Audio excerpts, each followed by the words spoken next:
For sheer stamina, these protests take some beating. This is week 13, and still tens of thousands are choosing to spend their Saturday night on the streets in the cold to urge the Constitutional Court to finalize the impeachment of President Park Geun-hye. Increasingly, there are other goals too. Saturday's theme was, quote, the unfairness of the judicial system.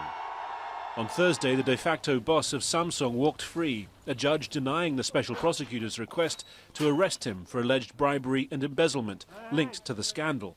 J.Y. Lee denies any wrongdoing.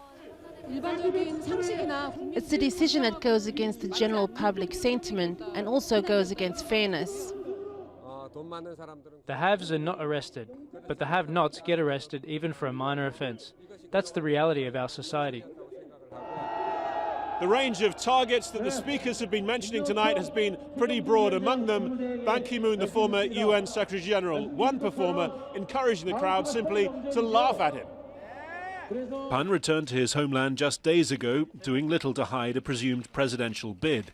But he found himself apologizing on Saturday after US authorities demanded the extradition of his brother over corruption allegations which have already ensnared his nephew.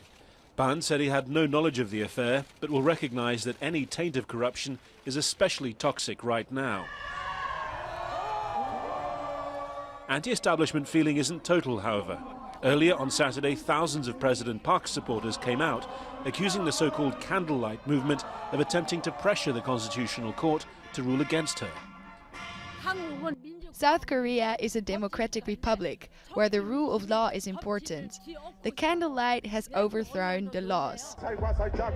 A few hours later, the candlelight protesters would take over the same streets, their numbers much higher, their average age considerably lower. The protests have dwindled from the hundreds of thousands to the tens of thousands, but they've surprised many, 3 months after the scandal broke, by refusing to melt away. Harry Fawcett, Al Jazeera, Seoul.